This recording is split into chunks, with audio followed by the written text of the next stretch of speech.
Man, what is happening, my YouTube family?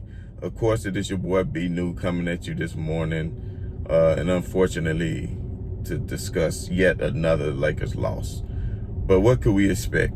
I mean, what did we expect? I mean, we knew the going would be real tough without LeBron James and Anthony Davis.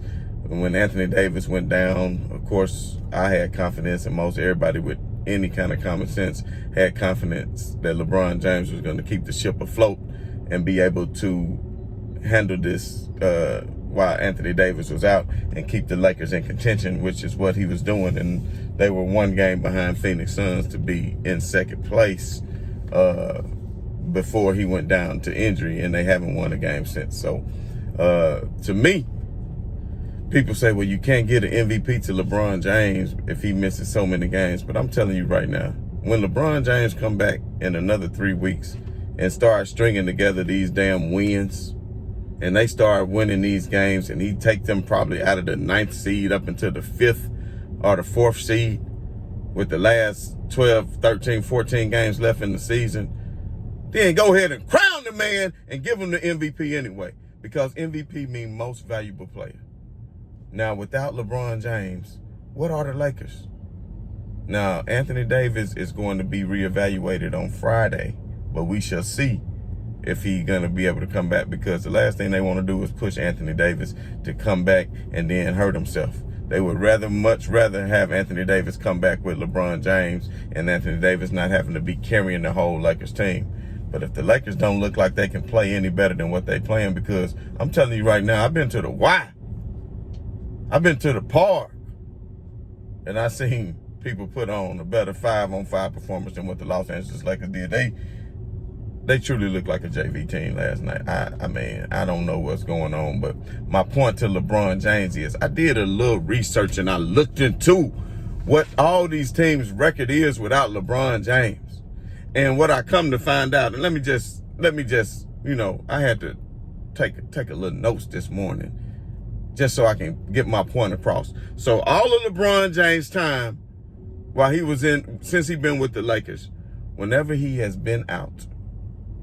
Now, I didn't do some deep dive research without Anthony Davis. Could have been missing some of these games too, which I have done another video which has those exact stats. But we're just saying for right now, without LeBron James, what the Lakers record is.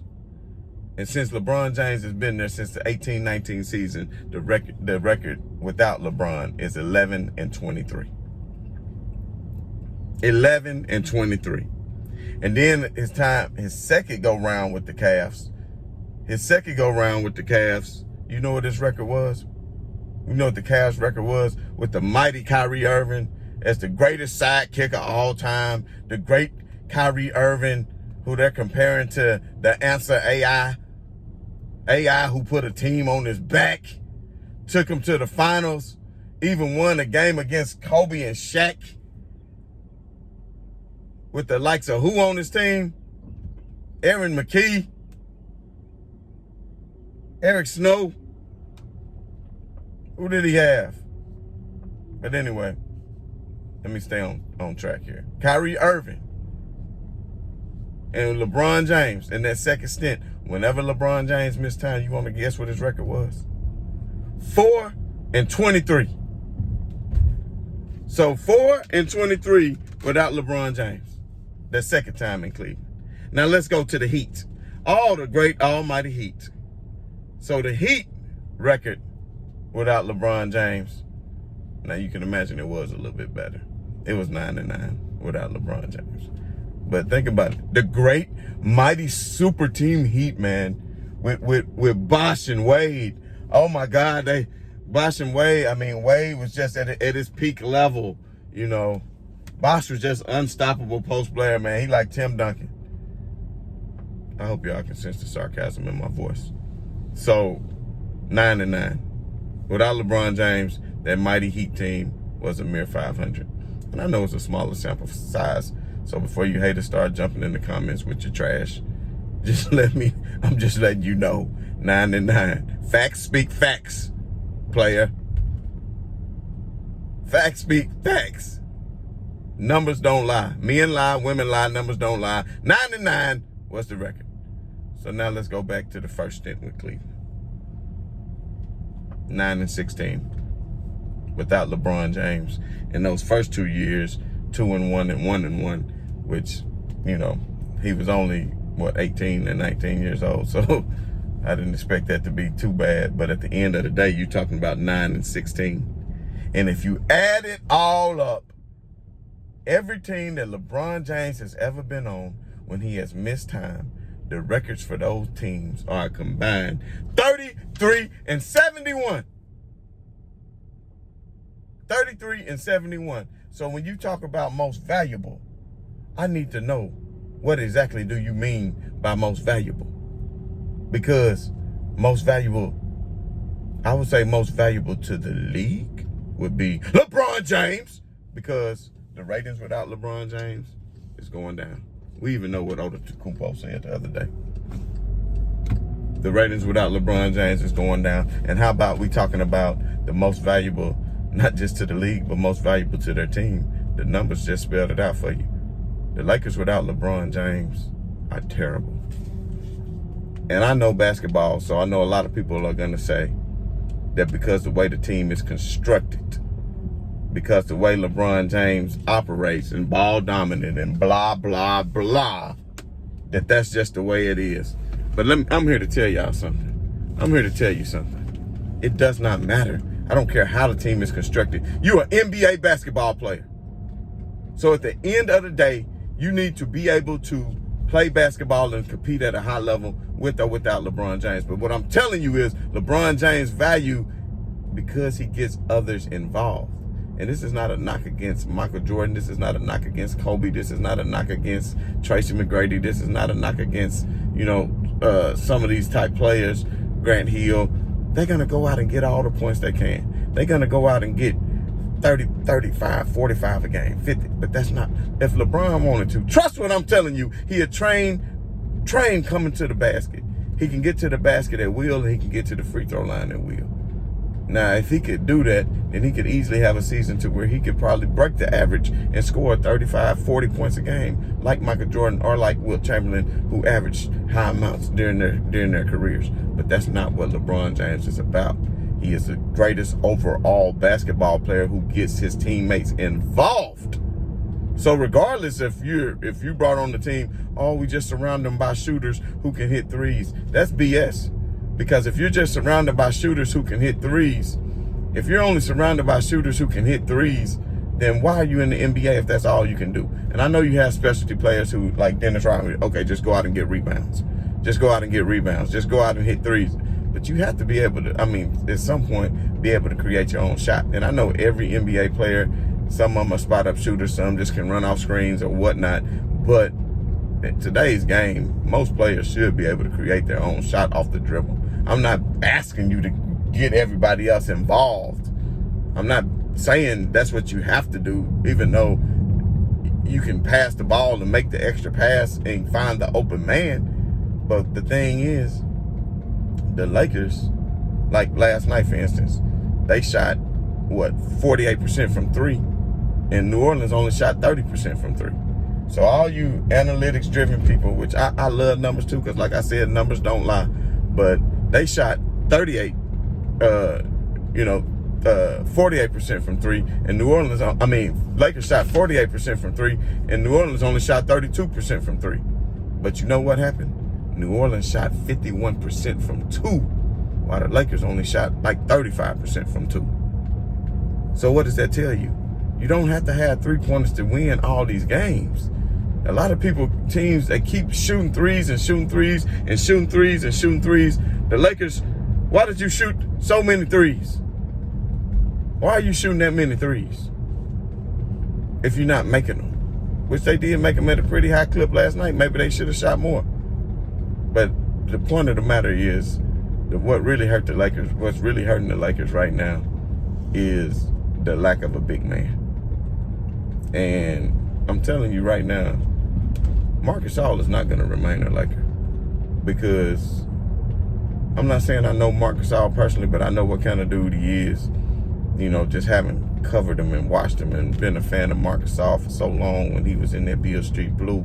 for the Memphis Grizzlies. And I know he's an ultimate competitor. And I know the Lakers have not been happy with his performance. And I guess they got every right to be. But at the end of the day, Marc Gasol has been off of the COVID protocol since Saturday. So I'm just going to tell you this. This is breaking news. You heard it first. You heard it first. Breaking news right here. Marc Gasol is no longer going to be a Laker.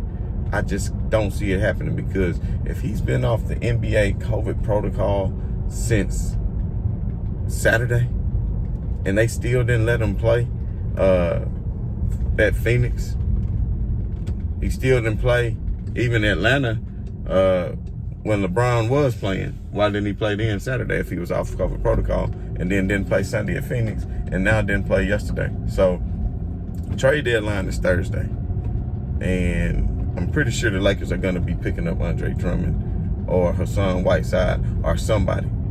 I would like for them to have kept the services of Marc Gasol, but what I'm starting to wonder right now is maybe Cleveland has something up their sleeves, and they saying, look, we're not going to buy him out. We'll be with, and maybe they told the Lakers and called them person, said, if you're expecting us to buy him out and you to get him, no, we're going to sit him and not get nothing and pay him his full contract for the rest of the year, because that's how petty we are. And what we want to do is we want something for him. So give us Marc Gasol and we give you Drummond. That way at least they getting something, and then they could dump Drummond's higher salary for Gasol's lower salary. And maybe that's what they're trying to do. I don't know. That's just speculation by me. It could be something totally different. Maybe the Lakers have something up their sleeve and Drummond's still going to get bought out, and they know they're going to sign Drummond. So maybe they're going to be trading Marc Gasol with somebody else for another trade. Who knows? And all these rumors, like with Charlotte, understand that people leak things in the media on purpose. So whoever leaked the Trez Harrell, I don't know how much validity is in that, but don't necessarily, just because it was leaked don't mean it's true. I mean, all the Lakers are entertaining offers. Says who? Name your source. Oh, well, Charlotte picked up the phone, and I don't care. Name your source. But the Lakers, I'm telling you, are lacking size last night, and that's what hurt them last night, because who did they start last night? Kakak? Devontae Kakak, an undrafted center who been on the team, who came up from the Lakers in G League for the past year? And not even played any real NBA minutes. Frank Vogel, that was your ace in the hole? Why didn't y'all sign my guy for 10 more days? Oh, because the trade deadline, and you know you about to pick up some players. So trust what I'm telling you. The Lakers have something up their sleeves. Trust what I'm telling you. Because why in the hell would Marc Gasol not be playing when you lacking size? Because I'm telling you what happened. The Lakers, they show respect to their players. You understand what I'm telling you? The Lakers show respect to their players. So what the Lakers have done is they have told Marc Gasol their intentions of trading him. They have told Marc Gasol their intentions of trading him. And once they told Marc Gasol their intentions of trading him, Marc Gasol probably was like, man, F y'all. I'm not even, you might as well. I'm not saying he refused to play, but maybe they got into a heated argument and they said, well, you know what? We'll sit you to next week. It's all good. And maybe that's why he's not playing. But it's been real quiet as kept whenever they ask him about something. And Marc Gasol, as sorry as y'all think he is, he can still be a great benefit to the Lakers right now, because the Lakers need a big body out there and somebody that's capable of playing NBA basketball. And I don't think Devontae Kakak, who spent 4 years in college, which that's a good thing, but I'm just saying, if you that good, I mean, you spent 4 years in college, then you was undrafted. But, man, hell of a story. Glad that you could come up through the league and even got a ring. LeBron James got you a ring. So, that's good for Kakaka, however the hell you say his name. But the point is, the Lakers could have used Marc Gasol, and he's not playing. So if he's not playing, then what does that let you know? And if you don't see Marc Gasol suit up in the next game, then you automatically know come Thursday something is going down. I might need to go look at the salaries of Mark and Andre just to make sure to see if this is something that might be going on, and I might be breaking the news first right here. But I'm telling y'all, it's something that's about to go down with the Lakers. in that center position because they know that's what they need. And don't worry that they're going to continue to lose games because, of course, Portland Trail Blazers lost last night. So teams in the West are going to continue to lose games as well. The Lakers not going to fall that far behind the pack.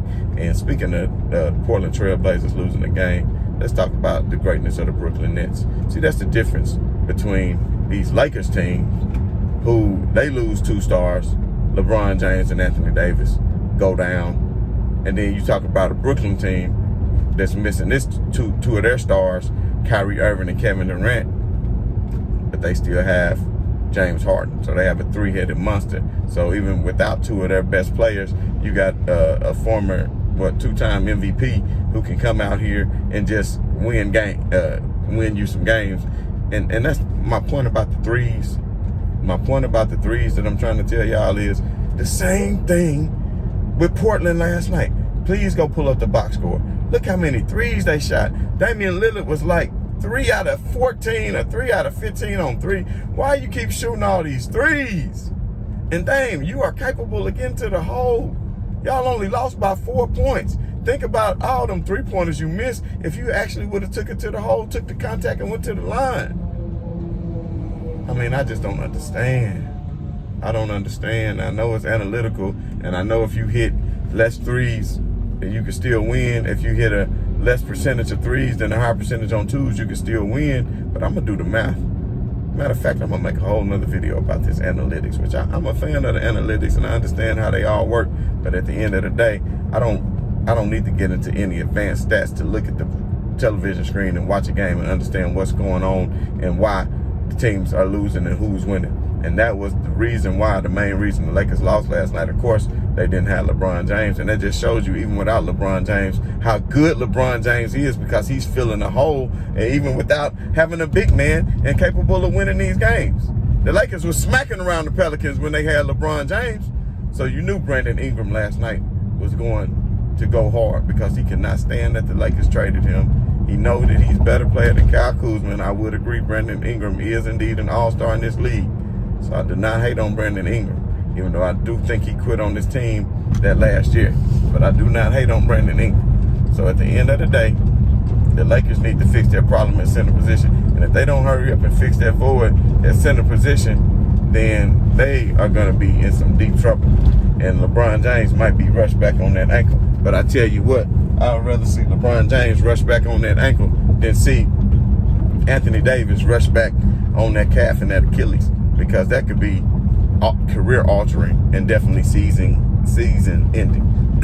And we all know LeBron James is capable of doing his thing. So I'm still saying, I'm keeping the faith, even though it's going to be a hard road to the finals. I'm still keeping my faith, because LeBron James and Anthony Davis, if they can come back healthy and they add a player like Drummond in the front court, that's a wrap. Because I just feel like that's too much paint presence, and that's too much LeBron James getting his rest. Because you got to think about it, LeBron James is getting his rest right now, and if he getting his rest, when he come back, he's gonna be ready. We all saw what happened in the bubble after he had a hiatus and had a rest due to COVID-19. So anyway, time for me to handle some business. Give me some morning coffee. This is B New. I'm saying right on to the real. I'm saying much love to the haters, and I'm out.